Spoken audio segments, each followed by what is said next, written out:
So easy നമ്മൾ explain പോകുന്നത് bleach എന്ന് പറഞ്ഞ ജാപ്പനീസ് ആനിമി സീരീസിൻ്റെ സീസൺ 1 5ാമത്തെ എപ്പിസോഡാണ്. സോ ഈസി ഇതിന് മുമ്പത്തെ എപ്പിസോഡ്സ് ഒന്നും നിങ്ങൾ ഇതുവരെ കണ്ടിട്ടില്ലെങ്കിൽ ഞാൻ ഡിസ്ക്രിപ്ഷൻ ബോക്സിൽ പ്ലേലിസ്റ്റ് ലിങ്ക് കൊടുത്തിരിക്കാം. അതുപോലെ തന്നെ നമ്മുടെ ചാനൽ ആദ്യമായിട്ട് കാണുന്ന ഒരാളാണ് നിങ്ങളെങ്കിൽ ജസ്റ്റ് ഒന്ന് സബ്സ്ക്രൈബ് ചെയ്തേക്കാം. അതുപോലെ തന്നെ ഈ വീഡിയോക്ക് ലൈക്ക് തന്നേക്കാം. സോ ഈ വീഡിയോയ്ക്ക് ലൈക്ക് ടാർഗറ്റ് എന്ന് പറയുന്നത് 50 ലൈക്കാണ്. നിങ്ങൾ എത്രയും പെട്ടെന്ന് തന്നെ 50 ലൈക്ക് ആക്കുന്നു അത്രയും പെട്ടെന്ന് തന്നെ എപ്പിസോഡ്സ് വരുന്നതായിരിക്കും. സോ ഈസ് ഇന്നത്തെ വീഡിയോയിലേക്ക്. സോ ഈ എപ്പിസോഡ് തുറക്കുന്നതിനെ കാണിക്കുന്നത് നമ്മുടെ റൂക്കേനെയും ആ ഹോളോനെയാണ്. അവർ രണ്ടുപേരും ഫൈറ്റ് ചെയ്യാൻ വേണ്ടി ഇങ്ങനെ റെഡി ആയിട്ട് നിൽക്കുകയാണ്. നമ്മുടെ ഹോളോ മനസ്സിൽ വിചാരിക്കുകയാണ് ഇന്നത്തെ ഡിന്നർ ഇവള് തന്നെയെന്ന്. നമ്മുടെ റൂക്കിയയ്ക്ക് ഇനി എന്ത് ചെയ്യണമെന്ന് അറിയത്തില്ല. കാരണം റൂക്കിയയുടെ സ്പെല്ലുണ്ടല്ലോ അത് ഇതുവരെ റിക്കവർ ആയിട്ടില്ല. റൂക്കിയ ഹ്യൂമൻ ഫോമിലായതുകൊണ്ടാണ് ഇത്രയധികം സമയം എടുക്കുന്നത്. ഇതേ സമയം തന്നെ നമ്മുടെ ഇച്ചിഗോ ആണെങ്കിൽ കരീനെയും കൊണ്ട് വീട്ടിലെത്തിയിരിക്കുകയാണ്. ഇച്ചിഗോ ചിന്തിക്കുകയാണ് എത്ര വർഷമായി ഞാൻ കരീനൊന്ന് കരയുന്നത് കാണുന്നത്. അമ്മ മരിക്കുന്നതിന് മുമ്പ് വരെ യൂസും അതുപോലെ തന്നെ കരീനും വളരെയധികം കരഞ്ഞുകൊണ്ടിരിക്കുകയായിരുന്നു. ഒരു ചെറിയ കാര്യത്തിന് വരെ ചുമ്മാ കിടന്ന് കരയുമായിരുന്നു. എന്നാൽ അമ്മ മരിച്ചു കഴിഞ്ഞതിന് ശേഷം കരീനും അതുപോലെ തന്നെ യൂസും വളരെയധികം റെസ്പോൺസിബിൾ ആയിട്ടുള്ള ആൾക്കാരായിരുന്നു. യൂസു ആണെങ്കിൽ വീട്ടിലെ ജോലികളെല്ലാം ചെയ്യാൻ വേണ്ടി തുടങ്ങി. അതിനുശേഷം കരീനൊന്ന് കരഞ്ഞിട്ട് പോലുമില്ല. ഞാൻ കരീൻ കരയുന്നത് പോലും കണ്ടിട്ടില്ല എന്ന് നമ്മുടെ ഇച്ചിഗോ ചിന്തിക്കും. ഇതൊക്കെ ആലോചിച്ചുകൊണ്ട് തന്നെ നമ്മുടെ ഇച്ചിഗോ ആണെങ്കിൽ റൂക്കിയുടെ അടുത്തോട്ട് ഓടിക്കൊണ്ടിരിക്കുകയാണ്. എന്നാൽ നമ്മുടെ റൂക്കിനെ ആണെങ്കിൽ ഹോളോ ഇപ്പോൾ ക്യാപ്ചർ ചെയ്തിട്ടുണ്ട്. റൂക്കിനെ കഴുത്തിന് പിടിച്ച് ഞെരിച്ച് ഒരു ഭിത്തിയിലിട്ട് ഞെരിച്ചു കൊണ്ടിരിക്കുകയാണ് ആ ഹോളോ. പെട്ടെന്ന് തന്നെ നമ്മുടെ സാധു അങ്ങോട്ട് വന്നിട്ട് ആ ഹോളോനെ ഒരു പഞ്ച് ചെയ്യുകയാണ്. ഇതൊക്കെ കണ്ടിട്ട് നമ്മുടെ റൂക്കി ഒന്ന് ഞെട്ടിപ്പോവുകയാണ്. ഒരു നോർമൽ ഹ്യൂമൻ എങ്ങനെയാണ് ആ ഹോളോനെ ഹിറ്റ് ചെയ്തത്? അവൻ എങ്ങനെയാണ് ആ ഹോളോനെ കാണാൻ പറ്റുന്നത്? അവനൊരു നോർമൽ ഹ്യൂമൻ അല്ലേ? അവൻ്റെ ശക്തി എങ്ങനെയാണെന്നൊക്കെ ചിന്തിച്ച് നമ്മുടെ റൂക്കി ആലോചിച്ചു കൊണ്ടിരിക്കുകയാണ്. എന്നാൽ നമ്മുടെ റൂക്കി കൂടുതലായിട്ട് നിരീക്ഷിക്കുന്ന സമയത്താണ് മനസ്സിലാക്കുന്നത് നമ്മുടെ സാവോയ്ക്ക് ഹോളോനെ കാണാൻ പറ്റുന്നില്ലെന്ന്. എന്നാലും നമ്മുടെ സാവോ ആണെങ്കിൽ നല്ല രീതിയിൽ തന്നെ നമ്മുടെ ഹോളോയുമായിട്ട് ഫൈറ്റ് ചെയ്യുന്നുണ്ട്. ചിന്തിക്കുകയാണ് അവൻ എന്നെ കാണാൻ പോലും പറ്റുന്നില്ല, എന്നിട്ടും എൻ്റെ കൂടെ തന്നെ നല്ല രീതിയിൽ തന്നെ അവൻ ഫൈറ്റ് ചെയ്യുന്നുണ്ട്. ഇവൻ്റെ ഫിസിക്കൽ പവർ എന്തുവാണ്? കുറേ അടി ഹോളോ വാങ്ങിക്കൂട്ടുന്നുണ്ട്. ഇതേ സമയം തന്നെ താഴെ നിന്ന് ഫൈറ്റ് ചെയ്യാൻ പറ്റത്തില്ലെന്ന് മനസ്സിലാക്കിയ ഹോളോ ആണെങ്കിൽ വിങ്സ് കൊണ്ടുവന്നിട്ട് ആകാശത്ത് നിന്ന് ഫൈറ്റ് ചെയ്യാൻ വേണ്ടി ശ്രമിക്കുകയാണ്. ഇത് കണ്ടിട്ട് നമ്മുടെ റൂക്കിയെ ഞെട്ടുന്നുണ്ട്. ഒരു സാധാരണ ഹോളോയ്ക്ക് വിങ്സ് കൊണ്ടുവരാൻ പറ്റത്തില്ലെന്ന് നമ്മുടെ റൂക്കിയൊക്കെ അറിയാം. ഇപ്പോൾ ആണെങ്കിൽ നമ്മുടെ സാധോയ്ക്ക് പറക്കാനും അതുപോലെ തന്നെ ആ ഹോളോനെ കാണാനും സാധിക്കുന്നില്ല. അതുകൊണ്ട് തന്നെ നമ്മുടെ റൂക്കി ആണെങ്കിൽ അവനെ സഹായിക്കുകയാണ്. നമ്മുടെ ഹോളോ പറക്കുന്ന ഡയറക്ഷൻസ് ഒക്കെ നമ്മുടെ റൂക്കിയെ കാണിച്ചു കൊടുക്കുകയാണ്.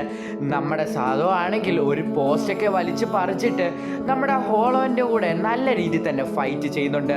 ആ ഹോളോ ആണെങ്കിൽ വളരെ അധികം നല്ല രീതിയിൽ തന്നെ അടി മേടിച്ച് കൂട്ടുന്നുണ്ട്. അവർ രണ്ടുപേരും ആ ഹോളോൻ്റെ അടുത്തേക്ക് ഓടി വരികയാണ്.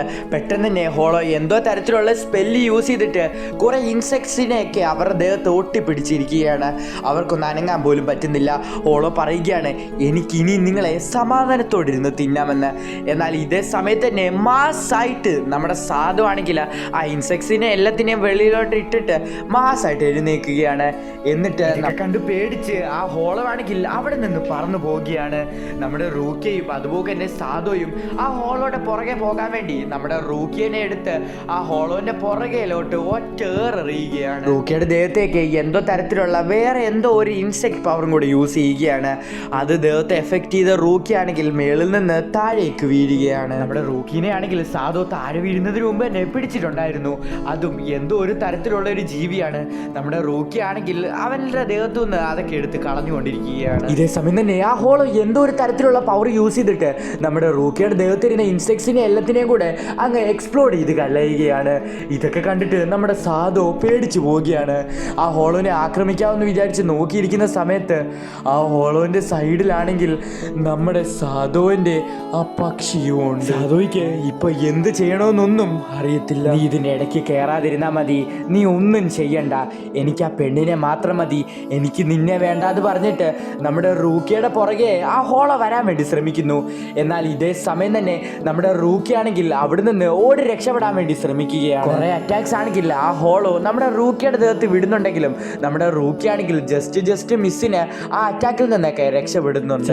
ചെറുതായിട്ട് ഓരോ അറ്റാക്സ് ഒക്കെ നമ്മുടെ റൂക്കിയുടെ ദേഹത്ത് എഫക്റ്റ് ചെയ്യുന്നത് കൊണ്ട് റൂക്കിയ ഓടുന്നത് കണ്ടുകൊണ്ട് തന്നെ ഹോളോ വിചാരിക്കുകയാണ് നീ എത്ര നേരം ഓടും, നീ എത്ര നേരം എൻ്റെ ഇന്ന് രക്ഷപ്പെടും എന്ന് നമ്മുടെ ഹോളോ വിചാരിക്കുകയാണ്. എന്നാൽ ഇതേ സമയം തന്നെ മാസായിട്ട് നമ്മുടെ ഇച്ചിഗോ ഫൈറ്റിലേക്ക് എൻട്രി ചെയ്യുകയാണ്. ഇച്ചിഗോ വന്നുടനെ തന്നെ ഒന്നും നോക്കാതെ തന്നെ സോൾ റിപ്പർ ഫോമിലേക്ക് മാറുകയാണ്. ഇവിടെ എന്താണ് സംഭവിക്കുന്നതെന്ന് മനസ്സിലാകാതെ നമ്മുടെ സാധു വന്ന് റൂക്കിയോട് ചോദിക്കുകയാണ് എന്താണ് ഇച്ചിഗോയ്ക്ക് പറ്റിയെന്ന്. ഇതേ സമയം തന്നെ നമ്മുടെ ഇച്ചിഗോയും ആ ഹോളോയും ആയിട്ട് മാരകമായിട്ടുള്ള ഒരു ഫൈറ്റ്.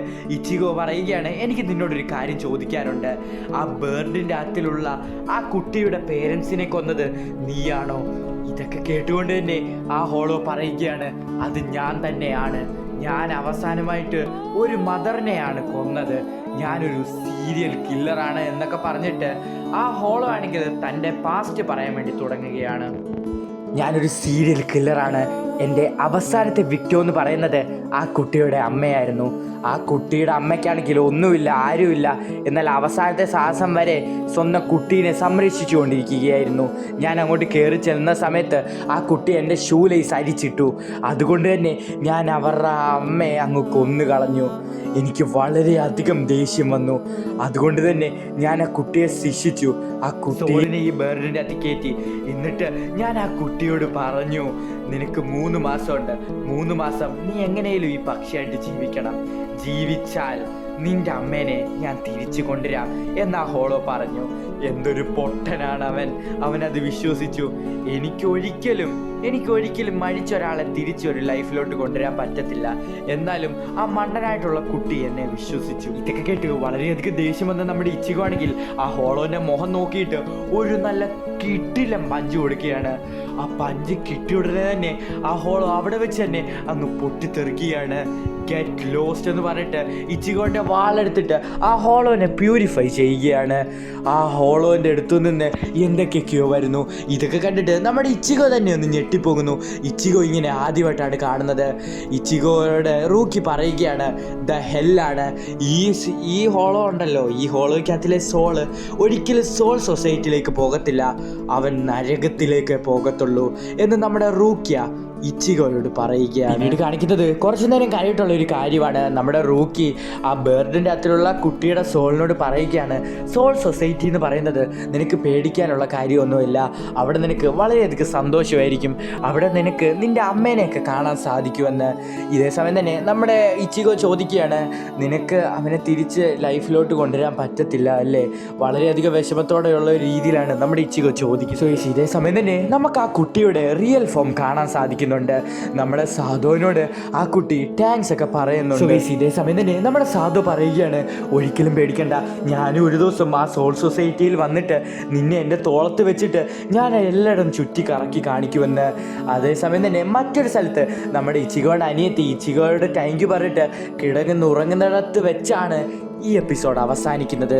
സോ ഈ അടുത്ത ദിവസം അടുത്തൊരു എപ്പിസോഡായിട്ട് വരുന്നവരേക്കും ടാറ്റ ബൈ. അതുപോലെ തന്നെ നമ്മുടെ ചാനൽ സബ്സ്ക്രൈബ് ചെയ്തേക്കുക. റോഡ് ടു 2K സബ്സ്ക്രൈബേഴ്സ് ആണ്. പിന്നെ ഈ വീഡിയോക്ക് 50 ലൈക്സ് മറക്കരുത്. 50 ലൈക്സ് അടുപ്പിച്ചോണം, എന്നാലേ അടുത്ത എപ്പിസോഡ് വരത്തുള്ളൂ. അപ്പോൾ ബൈ.